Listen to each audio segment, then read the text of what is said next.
नमस्कार दोस्तों, stock market studies में फिर से एक बार आपको बहुत-बहुत स्वागत करता हूँ। तो आज मैं डिस्कशन करूँगा 1 नहीं, 2 नहीं, 3-3 बैंक के बारे में और तीनों के तीनों ही बैंक जो है, वो एक स्मॉल कैप टेक कंपनी है और साथ ही साथ इस सारे कंपनीज़ के ये तीनों कंपनी के प्राइस ₹100 के नीचे है। तो 100 से भी चलने वाला 3 बैंक्स के बारे में बात करूँगा। 100 से मतलब 100 से भी नीचे चलने वाला 3 कंपनीज़ के बारे में बात करूँगा, जो तीनों कंपनी फ्यूचर में एक अच्छा खासा मल्टीबैगर रिटर्न दे सकते हैं। तो देखिए बैंकिंग सेक्टर हमेशा ग्रोथेबल होते हैं और कोई भी कंट्रीज़ के अगर डेवलपमेंट होते हैं, तो उस जगह पे हमेशा बैंकिंग का सबसे ज़्यादा फ़ायदा होता है।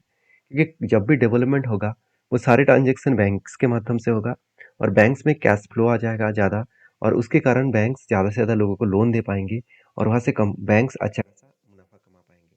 तो सारे पॉइंट्स एक के साथ एक रिलेटेड है, इसलिए मैं आज बात करने वाला हूँ एक एक नहीं 3-3 बैंक के बारे में, जो तीनों बैंक्स का आज सस्ते में तीनों बैंक का प्राइस मिल रहा है, उसके साथ-साथ ₹100 के भी नीचे है।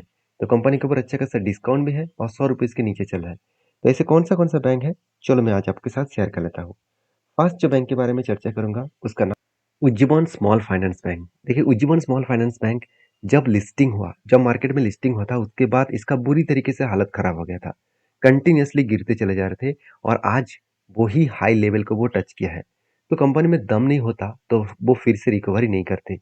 आज मैं कुछ ऐसे हिडन पॉइंट आपके साथ शेयर करूँगा इस वीडियो के अंदर, आपको पता चलेगा कि हाँ, इस तरीके से बैंक में कितना पोटेंशियल बढ़ चुके हैं और कितना आगे बढ़ने का पोटेंशियल भी है। सबसे पहले कंपनी के कुछ गुड पॉइंट्स आपके साथ शेयर करूँगा। आप देख सकते हैं इसका मार्केट कैप है 8,000 करोड़ के आसपास। सबसे इम्पोर्टेंट पॉइंट है कंपनी का पी रेशियो। देखिए पी रेशियो एकदम सस्ते में है, पीबी रेशियो भी सस्ते में है, अच्छी बात है। कंपनी इसके ऊपर देखिए नंबर ऑफ शेयर्स कितना है, करीबन 193 करोड़ के आसपास। कंपनी का फेस वैल्यू ₹10 है, अभी तक कंपनी ने स्प्लिट नहीं किया। कंपनी देखिए डिविडेंड जो यील्ड है 3.48 मतलब अच्छा खासा कंपनी डिविडेंड पे आउट किया। कंपनी का बुक वैल्यू 30.22 के आसपास है। मतलब सब कुछ कंपनी का अच्छा खासा दिखेगा। अभी मेन पॉइंट के ऊपर चले जाते हैं, कंपनी का कासा रेशियो। देखिए कासा रेशियो मुझे बहुत कम लगा। अभी कासा रेशियो होता क्या है? सीए का मतलब है करंट अकाउंट और एसए का मतलब है सेविंग अकाउंट। तो करंट एंड सेविंग अकाउंट में आने वाला पैसा बहुत परसेंटेज कम हो। जितना ज़्यादा परसेंटेज होगा उतना ही बैंक का ग्रोथ बढ़ जाएगा। देखिए कासा रेशियो का एक इम्पोर्टेंस पॉइंट यही है कि कस्टमर से जो कासा रेशियो के माध्यम से पैसा मिलता है, जैसे देखिए सेविंग अकाउंट में जो पैसा मिलता है, उसमें सबसे कम इंटरेस्ट कस्टमर को देना पड़ता है और करेंट अकाउंट से जो पैसा मिलता है, उसमें कोई इंटरेस्ट ही नहीं है। तो एक एक गुड पॉइंट सही होता है कि कासा रेशियो जितना बैंक्स के अच्छा रहेंगे, उतना ही बैंक का ग्रोथ होने वाला है। तो एक अच्छा खासा रेटिंग इस कंपनी को मिला, अराउंड 4 स्टार रेटिंग का। तो कंपनी का सीएआर परसेंटेज में आपको बता दूँ 24% के आसपास, बहुत शानदार है। आरओसी एंड आरओई दोनों ही आपको बेस्ट तरीके से देखने को मिलेगा। साथ ही साथ कॉस्ट ऑफ आप देखते हैं कॉस्ट ऑफ इनकम 54% के आसपास है। तो अर्निंग पर शायद ₹6 के आसपास है। तो सब कुछ कंपनी के गुड देखने देखने को मिला। अभी इस बैंक का जो सबसे इम्पोर्टेंट पॉइंट है, वो आप देखेंगे तो कंपनी का आरओई रिटर्न ऑफ इक्विटी जो धीरे-धीरे करके थोड़ा-सा यहाँ पे कम हुआ है। 31% सॉरी थोड़ा-सा यहाँ पे बढ़ चुके हैं। 31% हुआ करता था 5 साल में, अभी वो सॉरी 13% हुआ करता था 5 साल में, अभी वो 31% हो चुके हैं। रिटर्न ऑफ एसेट भी देखिए पहले 1.53% के आसपास हुआ करता था, आज 3.48% हो चुके हैं। नेट एनपीए ये बहुत इंपॉर्टेंस है किसी भी बैंकिंग के लिए। नेट एनपीए एक टाइम चला गया था करीबन 3% के आसपास, आज वो घट के हो चुके हैं 0.28% के आसपास। अभी एनपीए होता क्या है? नॉन परफॉर्मिंग एसेट का मतलब होता है बैंक ने जो लोन दिया कस्टमर को, वो लोन कितना उठा पाए। जितना परसेंटेज वो उठा पाएंगे उतना ही बैंक के लिए खास है। तो एनपीए बहुत कम है, मतलब अच्छी बात है। तो कंपनी का एनपीए एकदम 0.28 के आसपास हो चुके हैं, तो एक गुड पॉइंट्स है।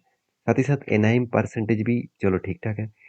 CAR percentage capital adequacy ratio मतलब बैंक के हाथ में कितना पैसा अभी भी है, 24%, अच्छी बात है। कॉस्ट ऑफ लाइबिलिटी थोड़ा सा ज़्यादा है, इसको थोड़ा सा कंपनी को कम करना पड़ेगा क्योंकि लाइबिलिटी अगर ज़्यादा हो तो कंपनी में ग्रोथ होने के लिए थोड़ा सा प्रेशराइज बन जाएगा।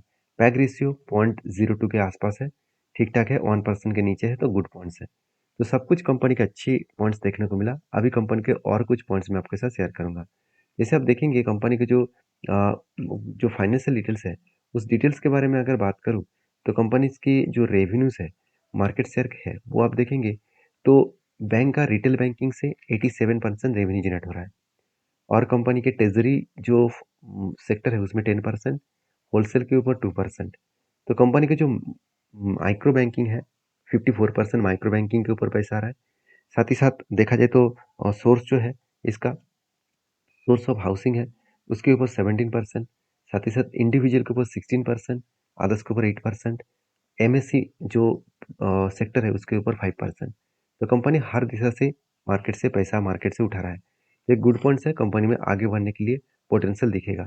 तो साउथ में कंपनी 30% बिजनेस कर रहा है, नॉर्थ इंडिया में कंपनी 27%, ईस्ट इंडिया में 26% एंड वेस्ट इंडिया में 17% का कंपनी बिजनेस चल रहा है। तो सारे दिशा को देखा जाए तो कंपनी अच्छा खासा काम कर रहा है। अभी चलो देख लेते हैं कंपनी का फाइनेंशियल डिटेल्स क्या बता रहा है। सबसे पहले देखिए कंपनी का वैल्यूएशन जो है वो एकदम सस्ते में है, वो पहले भी डिस्कशन कर चुका हूँ। अभी कंपनी का प्रॉफिट एंड लॉस साल भर के दिखा दूँ तो कंपनी लास्ट 10 ईयर्स में 148 से 5,900 करोड़ तक कंपनी का रेवेन्यूज ग्रोथ किया और एक अच्छा खासा रेवेन्यूज ग्रोथ किया लास्ट 10 ईयर्स में। उसी तरीके से अगर कंपनी की इंटरेस्ट एक्सपेंस सब मिटाने के बाद अगर प्रॉफिट को देखा जाए तो कंपनी 2 करोड़ से आज 1200 करोड़ तक पहुंच चुके हैं। एक अलग लेवल का कंपनी का प्रॉफिट ग्रोथ यहाँ पे देखने को मिल चुके हैं और कंपनी के देखिए sales growth and profit growth ठीक ठाक है। लास्ट टिल टू मंथ में कंपनी का प्रॉफिट ग्रोथ कम हो चुके हैं। तो फिर भी कंपनी देखिए लास्ट 1 ईयर में कुछ खास परफॉर्मेंस नहीं दिया, तो इसका मतलब यहाँ से एक अपॉर्चुनिटी मुझे मिल सकता है। इस कंपनी के ऊपर जरूर मैं फोकस रखूंगा। आपके क्या ओपिनियन है जरूर कमेंट्स करना, क्योंकि कंपनी का जो रिजर्व है वो भी बढ़ता हुआ देखने को मिले, उसके साथ साथ कंपनी का बोरिंग्स भी बढ़ता हुआ देखने को मिले। कोई भी बैंकिंग सेक्टर में बोरिंग्स बढ़ रहा है हर साल में तो एक अच्छा खासा गुड पॉइंट्स है। और एज ए इन्वेस्टर प्रोमोटर से लेकर एफएसडीएस पब्लिक के हिसाब से जब प्रोमोटर ने माल बेचा उसका डायरेक्टली फायदा एफएस ने उठाया और डीएस ने छोटे मोटे क्वांटिटी के साथ काम कर रहा है। बाकी जो होल्डिंग्स है वो पब्लिक के पास ज़्यादा है, क्योंकि देखिए 8,000 करोड़ का कंपनी है, छोटा सा कंपनी है, तो उसमें पब्लिक का अटेंशन ज़्यादा रहेगा। बाकी इस कंपनी के टेक्निकली चार्ट पैटर्न्स के बारे में बात करूँ तो आप खुद ही देख सकते हैं। कंपनी जहाँ पे स्टार्टिंग हुआ था उसके बाद बिग क्रैश होने के बाद करेक्शन हुआ, उसके बाद फिर से कंपनी थोड़ा सा प्रॉफिट बुकिंग हो रहा है। तो ओवरऑल अगर मैं टॉप लेवल से एकदम टॉप लेवल से मैं एक बार करंट लेवल तक मार्किंग करूँ, जब मैं वीडियो बना रहा हूँ अराउंड 30% का क्रैश हो गया। देखिए 30% डिस्काउंट में चल रहा है, तो ये नहीं कहूँगा कि अभी जाकर बाई कर लीजिएगा, क्योंकि कंपनी की जो सपोर्ट लेवल है वो मुझे देखने को मिला है कुछ इस तरीके से लेवल में, जो लेवल निकल कर है करीबन 40 रुपीज़ के आसपास। तो शायद 40 रुपीज़ तक आने के बाद ही वो फिर से बाउंस बैक करने का कोशिश करेंगे। इसके ऊपर जरूर फोकस रखिएगा। नेक्स्ट जो कंपनी है उसका नाम है आईडीएफसी फर्स्ट बैंक, जो बेसिकली 52,000 करोड़ के आसपास है। इस कंपनी थोड़ा सा मिड कैप टाइप कंपनी है और कंपनी अभी भी 100 रुपीज़ के नीचे चल रहा है। तो इस कंपनी का खासियत पॉइंट क्या है सबसे पहले वो बता दूं। अगर मैं आईडीएफसी फर्स्ट बैंक के बारे में बात करूं तो कंपनी का कासा रेशियो बहुत स्ट्रांग है, अराउंड 50% के आसपास, मतलब मार्केट से अच्छा खासा पैसा उठा रहा है। कंपनी का पी रेशियो 19 है, पीबी रेशियो कम है, चलो ठीक है। कंपनी का डिविडेंड यील्ड कुछ भी नहीं है, कंपनी डिविडेंड नहीं दिया। 4 स्टार कंपनी को रेटिंग मिला। कंपनी का कॉस्ट ऑफ इनकम बहुत शानदार है, 71%। सीआर परसेंटेज 16% के आसपास है। R O C R E average level के आसपास है, उतना खास ग्रोथ नहीं है। और कंपनी की जो प्रॉफिट ग्रोथ है वो 1500% के आसपास है। बहुत शानदार प्रॉफिट ग्रोथ देखने को मिले। अभी कंपनी के रेशियोज के बारे में बात करूँ तो आप खुद ही देख सकते हैं। कंपनी के जो आर है जो एक टाइम नेगेटिव में चल रहा था, आज वो 10% के आसपास ग्रोथ हो गया, अच्छी बात है। सॉरी, कंपनी का रिटर्न ऑफ एसेट जो है उसके बारे में चर्चा करूँ तो जो पहले नेगेटिव में था आज थोड़ा सा पॉजिटिव हुआ। और कंपनी के देखिए अभी भी एनपीए बहुत ज़्यादा है, क्योंकि एनपीए 0.86 के आसपास है। जो 0.60 के नीचे होता तो अच्छा खासा होता, फिर भी एक टाइम कंपनी का एनपीए 2% के आसपास चला गया था, वहाँ से कंपनी खुद के एनपीए को रिकवरी किया, एक अच्छी बात है। साथ ही साथ कंपनी का सीआर परसेंटेज भी 16% के ऊपर है। सिर्फ आरबीआई के रूल्स के हिसाब से बैंकिंग के पास 11% से ज़्यादा पैसा होना चाहिए, तो उससे भी ज़्यादा है, अच्छी बात है। कॉस्ट ऑफ लाइबिलिटी थोड़ा सा ज़्यादा है। पैग रेशियो बहुत शानदार है। अगर कंपनी के फाइनेंशियल डिटेल्स के बारे में बात करूँ तो अगर प्रॉफिट एंड लॉस के बारे में चर्चा करूँ, आप देखेंगे सेल्स इस बार कंपनी हाईएस्ट जनरेट किया, आज तक की सबसे हाईएस्ट सेल्स जनरेट किया। एक्सपेंस इंटरेस्ट सब कुछ मिटाने के बाद नेट प्रॉफिट लास्ट 10 ईयर्स में कंपनी 1,000 करोड़ से 2,000 करोड़ किया। तो कंपनी में जो प्रॉफिट जो है लास्ट 10 ईयर में से दुगना बढ़ा, उतना ज़्यादा ग्रोथ अभी नहीं हुआ, फिर भी एक पॉजिटिवली ग्रोथ हो रहा है, ये एक अच्छी बात है। दूसरी बात कंपनी के जो सेल्स का ग्रोथ है वो 31% का ग्रोथ हुआ, गुड पॉइंट्स है। मगर प्रॉफिट ग्रोथ में बहुत वीकनेस है, जो उज्जीवन बैंक के ऊपर भी देखने को मिला था। और वही कारण की वजह से कंपनी के एक साल में जो रिटर्न है वो थोड़ा सा नेगेटिव में चला गया। तो कंपनी के ऊपर जो बैलेंस शीट है वो भी देखेंगे, शानदार तरीके से बैलेंस शीट काम कर रहा है। जो बोरिंग्स है वो बढ़ता चला गया, रिजर्व भी बढ़ता हुआ देखने को मिले। कंपनी के इन्वेस्टर के बारे में बात करूँ तो प्रोमोटर से लेकर एफएसडीएस पब्लिक हर किसी के पास इस कंपनी का हिस्सेदारी आपको देखने को मिल जाएगा। एफएस ने कुछ क्वांटिटी बेचा, उसका डायरेक्टली फायदा डीएस ने उठा लिया। तो पब्लिक के पास भी है, प्रोमोटर के पास भी है, सबके पास होल्डिंग्स है। तो इस कंपनी का जो बिजनेस है उस बिजनेस के पॉइंट ऑफ व्यू से मैं अगर मार्केट शेयर के बारे में बात करूं तो ओवरऑल इसका मार्केट शेयर सारे चीज़ों में थोड़ा थोड़ा करके है। कंपनी कहाँ से पैसा कमा रहा है, रिटेल बैंकिंग से 60%, ट्रेजरी फार्म से 26% और साथ ही साथ कॉर्पोरेट के ऊपर, होलसेल बैंकिंग के ऊपर 11%। कंपनी एग्रीकल्चर डिपार्टमेंट के ऊपर ज़्यादा से ज़्यादा पैसा कमा रहा है, 39%। सर्विसेज देकर कंपनी 29%, साथ ही साथ एडवांस जो मतलब प्रोजेक्ट है तो उसके ऊपर 20% और बाकी पर्सनल लोन्स के ऊपर 10%। तो अच्छा खासा कंपनी के यहाँ पे ग्रोथ देखने को मिला। उसके साथ साथ कंपनी का देखिए जो लोन ब्रेकअप जो है उसके ऊपर 53% और साथ ही साथ हाउसिंग के ऊपर 15% और कंपनी के व्हीकल्स के ऊपर 13%, सर्विसेज के ऊपर 13% और जो ट्रांसपोर्टेशन है, इंफ्रास्ट्रक्चर, उसके ऊपर 2%। मतलब कंपनी बिजनेस को अलग लेवल में डाइवर्सिफाइड करके रखे है। तो रही बात कंपनी के टेक्निकली चार्ट पैटर्न्स का, आप देखेंगे कंपनी जब से स्टार्ट हुआ तब से लेकर कुछ खास ग्रोथ नहीं हुआ है। यही अच्छी बात है कि कंपनी इसका लाइफ टाइम हाई को ब्रेक किया है। तो ओवरऑल कंपनी जहाँ से हाई किया उस हाई लेवल से मैं अगर करंट लेवल तक देखूँ तो ऑलमोस्ट 27 से 28% रिटर्न हो चुके हैं। तो मुझे लगता है 30% तक क्रैश होने का चांसेस है, जो लेवल निकल कर है 69% के आसपास, सॉरी 69 रुपीज़ के आसपास। बाकी आपके क्या ओपिनियन है जरूर मुझे कमेंट्स करके बताना। नेक्स्ट जो कंपनी है उसका नाम है इक्विटास स्मॉल फाइनेंस बैंक। देखिए Equitas Equitas small finance bank एक 10,000 करोड़ का कंपनी है। ये भी 100 रुपीज़ के नीचे चलने वाला कंपनी है। इसका भी ग्रोथ के बारे में बात करूँ तो कासा रेशियो तो बहुत शानदार है, उज्जीवन बैंक से बहुत ज़्यादा शानदार ग्रोथ कर रहा है। कंपनी का नंबर ऑफ शेयर 113 करोड़ के आसपास है। पी रेशियो ठीक है, या पीबी रेशियो ठीक है, कम है। कंपनी के कॉस्ट ऑफ इनकम ठीक ठाक है और प्रोमोटर के पास होल्डिंग जीरो है। कंपनी थोड़ा छोटा मोटा डिविडेंड भी दिया 1% के आसपास। सी आर परसेंटेज बहुत ज़्यादा है, 23% के आसपास। आर ओ सी आर ई एक एवरेज लेवल के आसपास है। प्रॉफिट ग्रोथ 104% के आसपास हो रहा है। अगर मैं रेशियोज के बारे में बात करूँ तो आप देखेंगे रेशियोज कंपनी के पहले 10% हुआ करता था, आज 12% के आसपास पहुंच चुके हैं। और रिटर्न ऑफ इक्विटी 12% के आसपास पहुंच चुके हैं।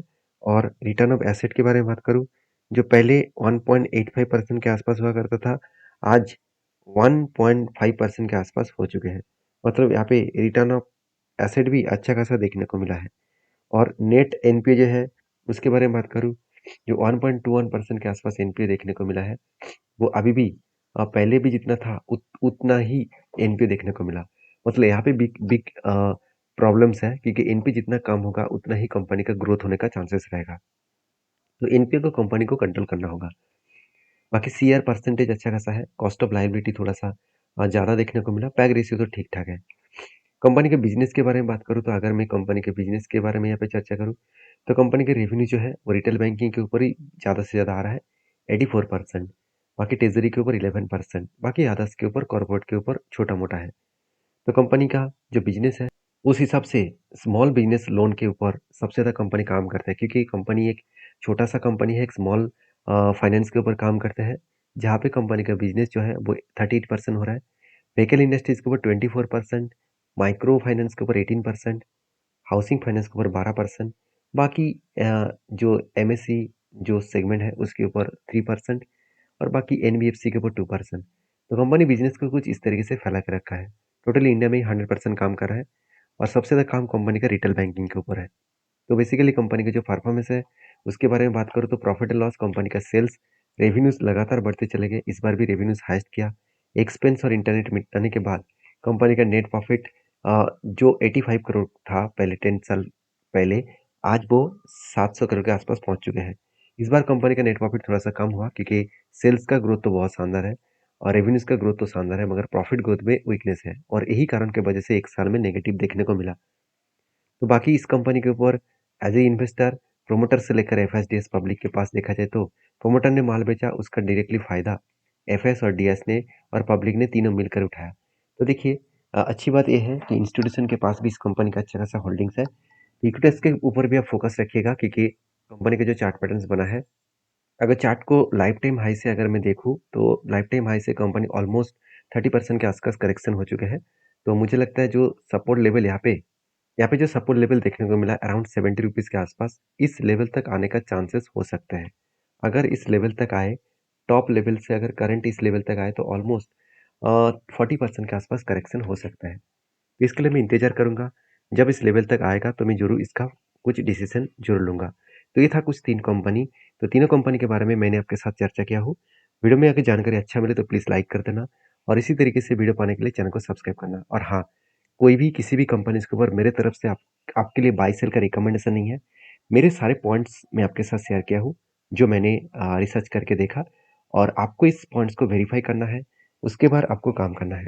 तो मिलते हैं नेक्स्ट वीडियो में, तब तक के लिए धन्यवाद।